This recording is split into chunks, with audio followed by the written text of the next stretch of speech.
Estábamos recibiendo una formación, un entrenamiento especial en la Iglesia Madre y Dios terminó de confirmar esa palabra en mi corazón. Dígale a su hermano, la mano de Dios, está sobre mí. Dígase, vamos, la mano de Dios está sobre mí. Y yo recuerdo cuando era pequeña que a mí me gustaba cuando mi papá me daba la mano. Me gustaba mucho, aunque la mano de mi padre era muy grande para ese momento, pesada, él era bruto, como se dice aquí en España, o muy rústico, sí, para agarrarnos a nosotras pequeñas por la mano. Pero recuerdo especialmente una vez fuimos a la playa y andábamos con unos conguitos, quiere decir, con esos inflables para no ahogarse los niños en el mar. Entonces íbamos con unos conguitos y salían otros niños a decirnos, te voy a pinchar esos conguitos. Ya yo estaba a punto de llorar, lo tengo un recuerdo perfecto en mi mente. Ya yo estaba a punto de llorar y no por casualidad mi padre fue con nosotros al mar para vigilarnos. Y cuando venían los niños, fue tan intenso el momento que mi padre tuvo que apartar a los niños y me cogió de la mano y nos llevó hasta donde nosotros estábamos descansando en ese momento. Pues yo puedo decirte que en ese momento para mí quedó marcado en mi corazón porque representó el peso de la mano de mi padre para protegerme. Y imagínese usted que la mano de Dios está sobre ti. Es una mano de gloria, es una mano que te protege, que te guía y que te dirige. Y sobre todas las cosas, la mano del Señor está sobre la iglesia. Cuando vamos desglosando los conceptos, entendemos que iglesia es una asamblea de cristianos. Aquí estamos nosotros reunidos y nosotros alabamos y levantamos adoración al Rey que es digno de alabanza. Pero vamos a estudiar una iglesia en el libro de los Hechos, que es la iglesia de Antioquía. Esa iglesia se decía que era una iglesia de gentiles. ¿Y cuál es la connotación de gentiles en la palabra del Señor? Es un vocablo que significa no judío, significa extranjero, pagano. Y este vocablo de gentil aparece en el Nuevo Testamento. En Hechos 11, capítulo número 11, versículo número 20, lo voy a leer aquí de la pantalla. Yo tengo la versión Reina Valera 60. En la pantalla tenemos otra, dice, pero había algunos de ellos, hombres de Chipre y de Cirene, los cuales al llegar a Antioquía hablaban también a los griegos predicando al Señor Jesús. ¡Wow! El Evangelio estaba siendo predicado no solo en Jerusalén, no solo en Israel, sino también en Chipre, en Cirene. Se supone que Cirene era una población que estaba al norte de África. Sí, actualmente se nos hace muy común entonces, y le hablaban a los griegos. Quiere decir que la iglesia de Antioquía tenía una misión especial de predicar el Evangelio a los gentiles, a personas que pertenecían a una etnia, a un país, a una raza totalmente distinta a la judía. Quiere decir que el Evangelio comenzaba a ser predicado a todas partes del mundo. Entendemos entonces que la iglesia de Antioquía tenía el desafío de predicar al mundo greco-romano de la época. Y eran las dos civilizaciones más avanzadas de ese momento. Y por esta razón hay un detalle. Leemos ahora, vamos a ir al versículo número 21, Ari, vamos a hacer una modificación aquí, vamos a verlo. Y la mano del Señor estaba por ellos, y gran número que creyó se convirtió al Señor. Ya no era solamente, no vemos la mano del Señor solo para protegernos y solo para cuidarnos, sino que estamos viendo la mano del Señor para que las personas se conviertan a Cristo. ¿Cómo que se conviertan? Entendemos y sabemos nosotros y somos unos bendecidos que nosotros hemos abierto nuestro corazón al Señor Jesús. ¿Y qué quiere decir eso? Que nosotros fuimos librados de la condenación eterna. Antes caminábamos sin Cristo y sin Cristo el alma está condenada, va al infierno. Pero ahora que nosotros tenemos a Cristo, por eso que hablamos de salvación, porque la salvación significa que nosotros fuimos libres de la condenación y ahora al partir de este mundo tenemos la convicción por fe, queremos estar en la presencia del Señor.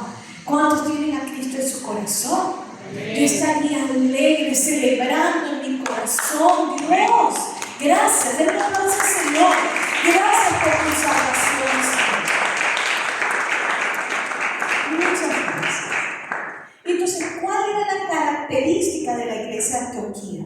Tenía unas características muy interesantes. La mano de Dios estaba con ellos, por lo tanto, estaban evangelizando y estaban alcanzando muchas personas para Cristo. Luego, además de esas conversiones, también la iglesia de Jerusalén tomó interés en la iglesia de Antioquía y se convirtió en la cobertura de la iglesia de Antioquía. Enviaron a un misionero encargado llamado Bernabé y estaban desarrollando los ministerios principales de evangelismo, maestro y el profético. Vamos a seguir leyendo el trecho aquí. Vamos a ir al versículo 22 y vamos a llegar hasta el 26. Y la noticia de esto llegó a oídos de la iglesia de Jerusalén y enviaron a Bernabé a Antioquía. Seguimos, el cual también vino y vio la gracia de Dios. Se regocijó y animaba a todos para que con corazón firme permanecieran fieles a Dios. Porque era un hombre bueno y lleno del Espíritu Santo y de fe, y una gran multitud fue agregada al Señor. Y Bernabé salió rumbo a Tarso para buscar a Saulo. Qué espectacular, ¿verdad? Todo lo que se dice de Bernabé. La iglesia de Jerusalén se da cuenta que hay una iglesia naciente con un potencial tremendo para crecer y deciden enviar a un misionero, a Bernabé. ¿Y cuáles son las características? Dice que era un hombre bueno. Qué bonito es cuando alguien te dice, eres bueno. Es porque nota en tu conducta y en tus actitudes actos de generosidad, de bondad, sí, de sacrificio, que permiten a la persona calificarte como buena. Ahora, ser bondadoso no engendra en ti salvación, no es consecuente a la salvación. Pero además de ser bueno, dice que era un hombre de fe y que era un hombre lleno del Espíritu Santo. Tremendas tres características: un hombre bueno, un hombre de fe y un hombre lleno del Espíritu Santo. Lo llevaron allí y él se queda un año en Antioquía para que la iglesia pudiera ser fortalecida. Pero hay algo muy importante.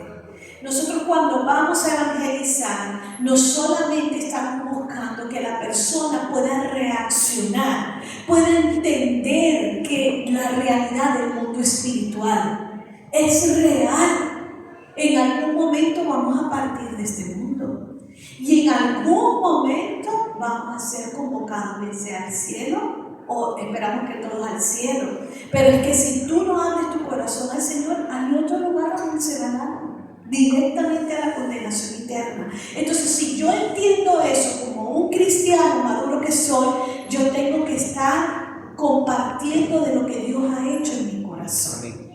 Porque a veces, ¿qué sucede? Cuando nosotros aceptamos a Cristo como nuestro Señor y Salvador, inmediatamente ocurre un proceso interesante. ¿Ocurre cuál proceso? Nuestros nombres son escritos en el libro de la vida. Dice Apocalipsis que en el cielo hay un registro donde aparece escrito el nombre Mariela Castillo. Ahí está escrito, ¿verdad? Daniel Ivanov. Ahí está escrito en el libro, ¿verdad? Lucy Rey, allí está. Todos queremos que nuestros nombres estén escritos allí. ¿Por qué? Porque hay un registro, el cual nos dice que vamos a tener un privilegio de entrar al cielo. Y además de eso, inmediatamente, ¿qué sucede? Esto es un acto de fe, esto no es un acto de obras, eso lo entendemos constantemente.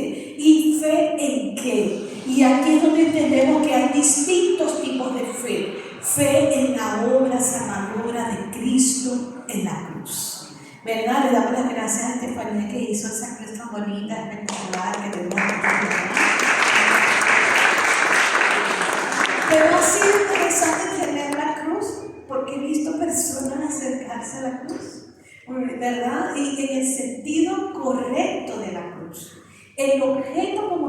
no tiene poder, es un recordatorio de que la cruz está vacía.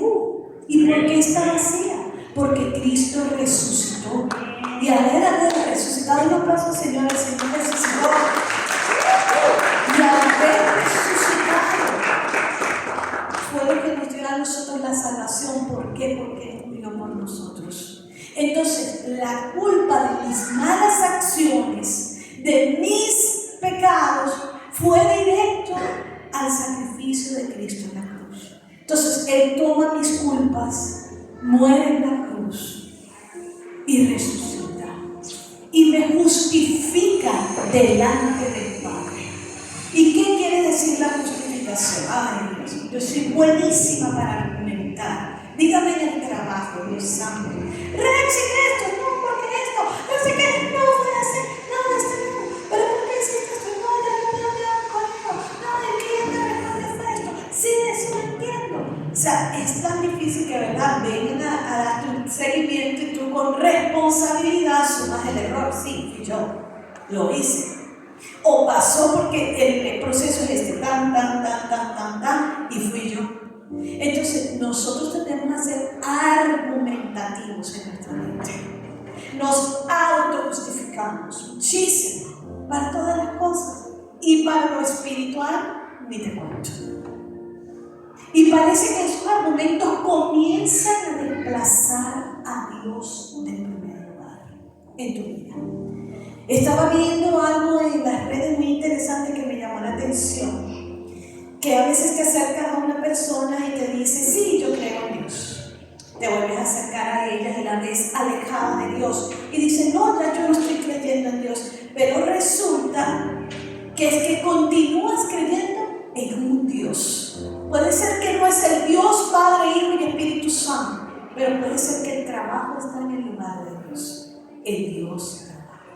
No, me aparté porque ahora la persona tiene una nueva pareja y no la quiere dejar venir a la iglesia. Entonces le quita el primer lugar a Dios y le da la prioridad a la pareja.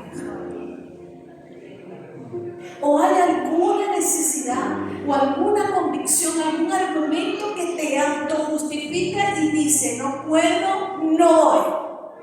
Le quitas a Dios el primer lugar. Dios tiene que ocupar el primer lugar de nuestras vidas. Y eso es una decisión voluntaria. Porque si Dios no te obliga, menos nosotros. Yo lo que puedo hacer junto con el pastor, nos ponemos a enviarles mensajes, WhatsApp, o llamamos por teléfono a todos ustedes. Cuando sabemos que alguien está en una situación difícil, lo hacemos con más insistencia, oramos en la semana, pero es voluntario darle primer lugar a Dios. Siempre va a haber algo que hacer, siempre. Siempre vamos a estar ocupados, hermanos.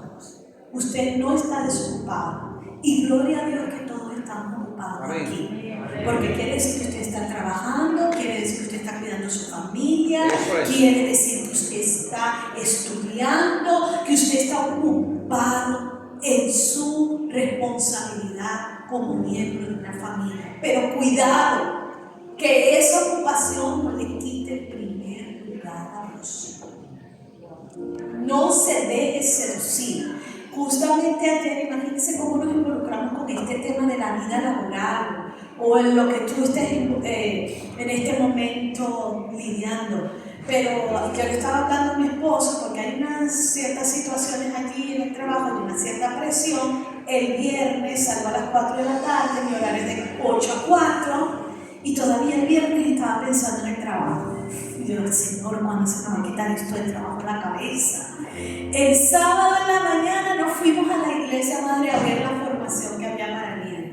Todavía estaba escuchando la formación y tenía la lucha del trabajo en la cabeza. ¿Sabe cuándo se me quitó la lucha del trabajo? El sábado a las 12. Ayer, de la mañana, como se dice aquí. A las 12 se me quitó la lucha de la cabeza. Y ya a partir de las sábado a las 12 que comienzo a descansar. Se me va la ansiedad, se me va todo. Señor, ayúdame, cúbreme con tu sangre, eso ahora estoy para ti. Y ya estoy el domingo. Y ya hoy en la tarde otra vez me tengo que preparar para el lunes y la semana. Yo doy gracias al Señor por el trabajo, pero mi esposo me decía, Rexy, que si te dejas envolver, te terminas apartando de Dios, porque tu mente termina sometida al mundo, a la actividad. Y no es que sea, insisto, usted está bendecido, estamos trabajando, eso es de Dios, es de Dios trabajar. El problema es que lo dejen ocupar en primer lugar y que te absorban toda la vida. Y él me decía, no te dejes absorber, Rex. Me dice mi esposo, que es mi consejero, no te dejes absorber. Tienes que dejarme ayudar. Otra vez el trabajo, porque yo hablo con él. Le digo, ay, Ricky, mira que esto, que entre mi madre también. Ay, no, Rex, si tú eres una mujer de fe, tienes que entender que con trabajo, sin trabajo, Dios te va a proveer. Me dice el padre. Y yo sí, es verdad, tengo que respirar fuerte. Y uno comienza a sacar la cuenta, ay, ¿cuántos años de vida laboral llevo? Y si me echan, entonces, ay, bueno, entonces, ay, tanto de tiempo de paro, que no sé qué, bueno, declarando en el nombre de Jesús las bendiciones. Tú eres una mujer de fe, me recuerda mi mamá. Y él me dice, otra vez trabajo. Ay, sí, Dios mío, es verdad. No podemos dejarnos envolver a ese nivel. No podemos. Tenemos que elevar nuestra confianza en Dios y establecer un orden de prioridades en mi vida. Dios es lo primero. Dios es el que me da el entendimiento. Amén. Dios es el que me da la fuerza. Amén. Dios es el que me da la sabiduría. Entonces, mire, Dios es el que nos guía. Así. ¿A dónde debe estar usted en el momento correcto? Usted tiene que decirle, Señor, ayúdame. Y llévame a tomar las decisiones correctas para mi vida. ¿Y qué era lo que pasaba en la iglesia de Antioquía? Que habían enviado un hombre sabio, un hombre lleno de fe, un hombre que predicaba la palabra, cuya prioridad era la predicación del evangelio. Entonces, ¿dónde está tu prioridad? ¿Dónde? En predicar el evangelio.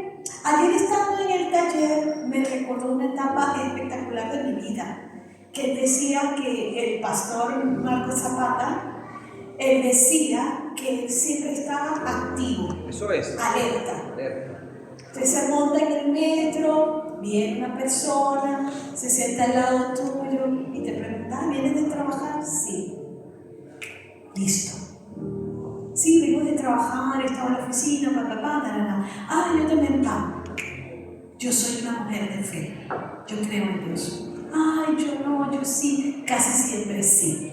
Cuando alguien conversa contigo es porque Dios lo coloca en tu camino para que tú le puedas hablar de Dios. Así es sencillo.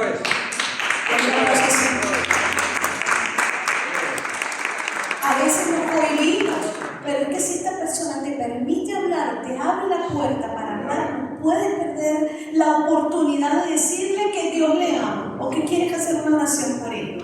Ayer mi marido, entonces el pastor despertó nuevamente esa alerta en mí ministrando ya esa misión evangelística y nos fuimos a comer comida ecuatoriana, mi esposo y yo. Comimos un encebollado chimborazo ecuatoriano, espectacular, muy rico. A nosotros nos encanta la comida ecuatoriana. Y entonces nos fuimos allí y terminamos de comer y los ecuatorianos estaban hablando, porque todos eran ecuatorianos los que estaban allí, estaban charlando, somos muy amables también. Y esa cultura latina. Y yo digo, nos metimos de repente sin querer en esa conversación con los ecuatorianos. Y empezamos a hablar, unos se van y los que quedaron, que nos dio tiempo de hablar, fueron las dueñas del restaurante. Y hablé con ellas. Ay, ¿cómo estaba? Todo estaba muy rico, espectacular. ¿Usted quiere que nosotros hagamos una oración por este lugar? Claro que sí. Por favor, sí. Por favor. Por favor, oren. Por favor, oren por el restaurante. Y nos pusimos a orar con las dos ecuatorianas por el restaurante ecuatoriano. Y Ricky dijo, empezamos, Rex, y otra vez. Ya llevamos 2 hoy. Cada día debe ser un desafío para nosotros hablar con Dios. Cada día, denle un aplauso al Señor.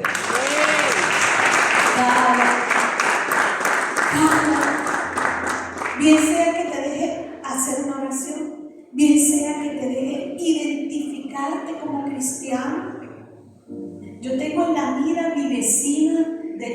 la tercera planta. Ella es venezolana. Y me la encontré en el centro del salón. Y estábamos hablando de una situación del edificio que hay allí. Y hablamos un montón. Y me la encontré ayer, venía llegando con toda su familia. Y le digo a mi vecina, como que nos estamos encontrando mucho, vecina. Yo sé que es de Dios. Yo sé que voy a ir a la casa de ella a hablarle de Cristo. Y si no, la voy a traer a la mía. En el nombre de Jesús. Pero se trata de decirle a Dios, ábreme la puerta. Y si alguien me abre la puerta, no pierdas la oportunidad. ¿Por qué? Porque nos ponemos tan cómodos. Yo tengo a Cristo, yo voy al cielo. ¿Para qué me voy a preocupar? Y usted ama a Dios, lo ama definitivamente. Mire, los discípulos amaban al Señor Jesús, pero andaban con el Señor Jesús. Pero los discípulos a veces querían echar fuera a la gente de alrededor del Señor Jesús. Cuando vinieron los niños, eso les pareció un fastidio a los discípulos. Estaban aburriendo al Señor Jesús. Y el Señor Jesús los para y les dice, un momento, ustedes no saben imitar a uno de los niños, que si tu fe no es como de uno de estos pequeños, no entras al reino de los cielos. Entonces los discípulos caminaban con Cristo. No había duda de que amaban al Señor. Yo sé que tú caminas con Cristo. Y yo sé en mi corazón como pastora, no hay duda de que tú amas al Señor, porque si no, no estuvieses en su casa. Pero tienes que amar a la gente. Tienes que amar a la gente. La tienes que amar. Me meto yo en eso. Tenemos que amar a las personas. Tenemos que amarlas. Y tenemos que dar la oportunidad, bien sea de escuchar una oración o de un Dios te bendiga o qué sé yo. La apóstola estaba contando que fue al centro de salud y la doctora le dijo que tenía un perfil, lo cual le podía generar otra enfermedad. Y ella le dijo a la doctora, la sangre de Cristo tiene poder. La doctora se queda callada y cuando se va dice, Dios te bendiga. Pues la verdad es que a veces tenemos que ser prudentes, pero nosotros no sabemos qué causamos en la gente cuando le decimos. Cuando le decimos, Dios te bendiga. Aunque no le comparta, pero le dice, yo soy una persona de fe, Dios te bendiga. Y tal vez vas a sacar un amén de esa persona. Lo que hay es que atreverse, intentarlo, hacerlo en el nombre poderoso de Jesús. La iglesia de Antioquía era una iglesia que tenía una misión mundial. Y nosotros nos parecemos a la iglesia de Antioquía. ¿Por qué? Porque aquí vemos personas de muchas partes del mundo. Estamos reunidos aquí. Y yo sé que Dios está haciendo algo poderoso con eso. Vamos a ir a Hechos capítulo número 13 del versículo 1 al 3. Hechos 13 del versículo 1 al 3, sí. En la iglesia, mire esto, que estaba en Antioquía, habían profetas y maestros. Bernabé, llamado Níger, Lucio de Cirene, Manaén, el que se había creado con Herodes el tetrarca, y Saulo. Seguimos. Mientras ministraban al Señor y ayunaban, el Espíritu Santo dijo, apartarme a Bernabé y a Saulo para la obra a la que los he llamado. Entonces, después de ayunar, orar y habiendo impuesto las manos sobre ellos, les enviaron. ¿Por qué una iglesia internacional? Cuando vemos que comienzan a enumerar las personas que allí estaban, tal cual como le dije, volvemos a 13.1, al versículo 13.1. El primero era Simón, llamado el Níger. Y Níger en latín significa negro. Posiblemente el Simón era negro de contextura, de apariencia física. Y posiblemente era como Lucio, que era del norte de África. Cirene quedaba al norte de África. Y es posible que Simón de Cirene, que ayudó a cargar la cruz del Señor Jesús, también era del norte de África. Muy posible, ¿sí? Entonces los cireneos eran un grupo del norte de África que se reunía en las sinagogas de Jerusalén y aprendían la palabra del Señor y predicaban el Evangelio, ¿ok? Luego de eso, que tenemos a Simón, llamado el Níger, Lucio de Cirene, tenemos a Manaén. Manaén era una persona totalmente distinta. Manaén se crió compartió con la realeza. ¿Por qué? Porque dice ahí que él estaba con Herodes, había sido criado con Herodes el tetrarca. Dice el comentarista que también había compartido con Herodes Antipas, el que decapita a Juan. Lo que quiere decir que él participaba de una clase social influyente y el otro era Saulo de Tarso, Pablo. ¿Qué grupo tan mixto? Africanos contactados con la realeza y un judío convertido para Cristo. Un mixing de lo que usted se podía imaginar en la época. Pero ¿sabe qué? Eran los líderes de la iglesia de Antioquía que ven, y todos tenían un solo corazón para Dios. Y eso era lo que permitía que la mano de Dios estuviese sobre ellos. ¿Y qué significa la mano del Señor? La mano del Señor significa su omnipotencia, sí, su capacidad de actuar en el mundo. Ahorita hay un boom con la misión, ¿verdad?, que fue a explorar el lado oscuro de la luna. Y justamente estos astronautas, entre ellos personas de fe, todo lo que vieron, lo siguen entrevistando. Una semana después, el capitán de la misión, que fue a explorar la luna por su lado oscuro, dijo: todo lo que vimos no tiene explicación científica. Aquí definitivamente está Dios. Gente racional, gente que fue de la NASA, que fue a explorar la luna, dice: esto es inexplicable científicamente. Pues ¿quién creó los cielos y la tierra? ¿Quién creó los astros, las luminarias, el sol, la luna y las estrellas? Fue la mano del Señor. Esa mano poderosa. Pero también significa el cuidado constante del Señor que te sostiene y ayuda. Di: la mano del Señor. La mano del Señor significa su cuidado constante en mi vida. ¿Cuánto lo creen? Eso es la mano del Señor sobre tu vida. Pero vamos a ir un momento a ver lo que sucede con Ezequiel, capítulo número 8, versículo número 1. Ese profeta habla de la mano del Señor y es una expresión muy fuerte. 8.1, Ezequiel 8.1 dice, vamos a ver. Justamente Ezequiel estaba empezando el ministerio profético y para poder hablar necesitaba que los ancianos lo escucharan. Y cuando él está allí, dice: y sucedió que en el año sexto, en el día 5 del mes sexto, que estando yo sentado en mi casa y los ancianos de Judá sentados ante mí, bajó allí sobre mí la mano del Señor.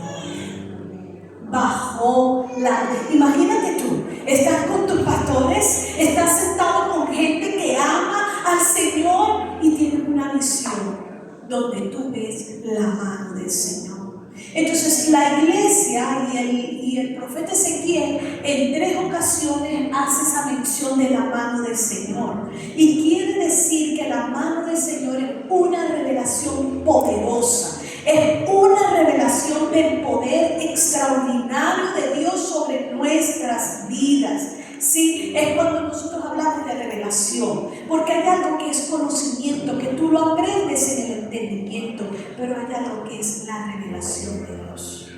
Y eso se llama el logos y el rema. El logos es lo que tú aprendes aquí, en esta mente. Yo sé que todo lo puedo en Cristo que me fortalece. Aquí está en la cabeza, pero está en tu corazón. ¿Realmente estás creyendo que todo lo puedes en Cristo que te fortalece? Pues la iglesia de Antioquía era una iglesia que adoraba y ayunaba. Y nosotros sabemos que en ese momento la adoración ya no era la veterotestamentaria, sino que era una adoración comunitaria. Y creaban una atmósfera donde el Espíritu Santo se manifestaba para hablarles. ¿Y cuál es la primera mención que hace Dios a la iglesia de Antioquía? A través del ayuno en Hechos 13, versículo número 2, le dice: en ayuno y oración, el Espíritu Santo dice: apártame a Saulo y a Bernabé para mí. Tenemos que adorar. Usted tiene que adorar en su casa.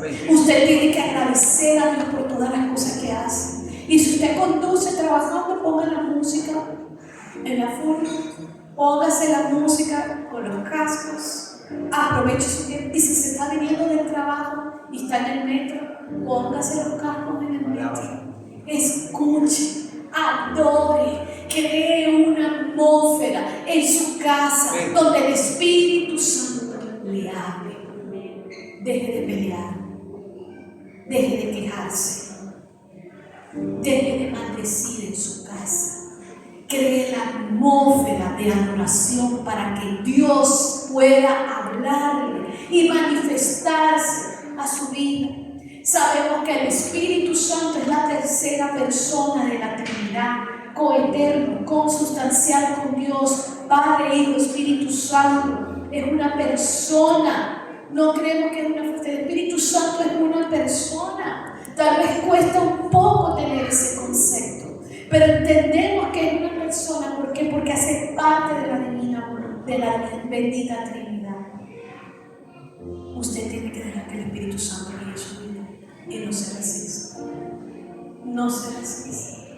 Déjelo que le diga, déjelo que le hable, déjelo que le diga a quién va a hablarle de Jesús, con quién va a compartir. Amén. Y si todavía no sabe cómo hablar, dígale Dios te bendiga. Así de sencillo. Un Dios te bendiga abre una puerta tremenda. Me recuerdo yo que Rebeca estaba malita, estaba pequeña. Y el médico que la estaba evaluando cuando terminamos la consulta médica le dice: Rebeca, Dios te bendiga. Y yo me quedo en shock. Doctor, ¿usted sabe lo que dijo? Dios te bendiga. El médico se impactó. ¿Sabe lo que usted me está diciendo? Le está quitando el poder a la ciencia y le está dando todo el poder a Dios. Y me dijo: lo hago más para empatizar. Me dijo: lo hago más para empatizar con los padres, con los niños. Pero lo hice reflexionar. Está diciendo: Dios te bendiga. Ahora, la iglesia tiene que responder obedientemente al llamado. Amén. Y Pablo era el apóstol llamado a los gentiles. En Efesios capítulo número 3. Ese tiene el versículo, ¿vale? En Efesios capítulo número 3, versículo 1, creo que es. Efesios capítulo número 3, versículo 1. A ver si es. Sí, por esta causa yo, Pablo, prisionero de Cristo Jesús, por amor de vosotros los gentiles. Ese era el llamado de él, el llamado a los gentiles, a predicar el evangelio. Pero algo interesante en 1 Corintios 15:9 dice, vamos a saltar aquí, 1 Corintios 15:9, dice lo siguiente: Pablo era un hombre, es un crack. Me encanta el libro de los Hechos. Es mi libro favorito en la Biblia, porque justamente tenemos un Pablo que fue judío, que sabía griego, que sabía de derecho romano, que había sido creado por maestros. Entonces era una persona muy conocida. Y mira lo que él dice: porque yo soy el más insignificante de los apóstoles, que no soy digno de ser llamado apóstol, pues perseguí a la iglesia de Dios. Entonces una persona llega a un punto en su vida donde dice: soy el más insignificante, soy el más pequeño de todos, pero sigue predicando el evangelio. Quiero con ustedes leer, para finalizar, Marcos capítulo número 16.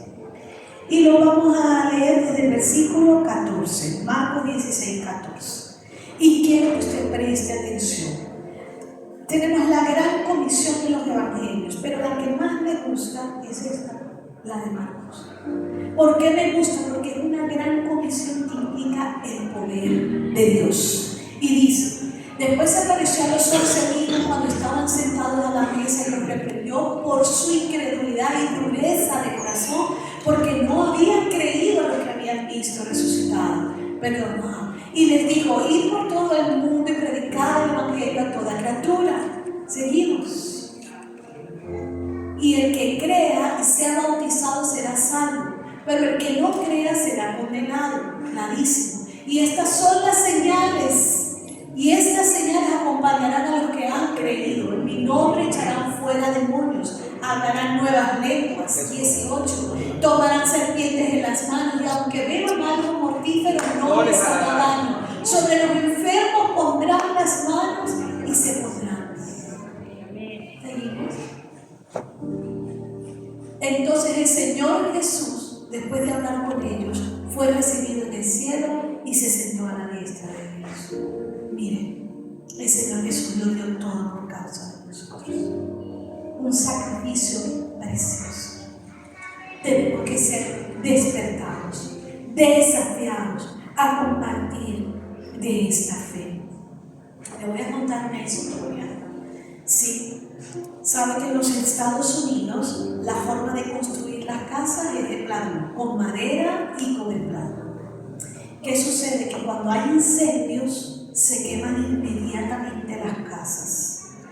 Había una familia, padre y madre, que tenían 5 hijos y la casa se comenzó a incendiar. Con el alboroto del incendio todo el mundo sale de la casa, pero salen papá, mamá y los 3 hijos mayores. Quedan dentro de la casa los 2 más pequeños. El papá coge una toalla, la moja y entra a la casa que se está incendiando.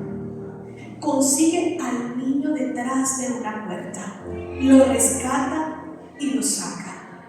¿Qué podríamos decir? Que el padre ya pudiese estar satisfecho porque tenía a su mujer y a sus 4 hijos, pero le faltaba el menor de todos.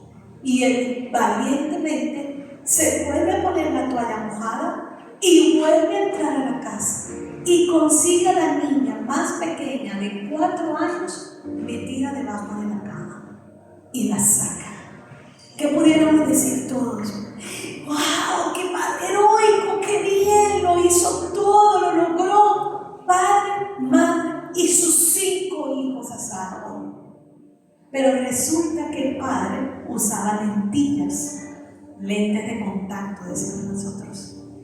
Y cuando hay calor, esas lentillas se derriten en los ojos. Las lentillas se derritieron. Y después de ese acto heroico, ese padre quedó ciego de por vida.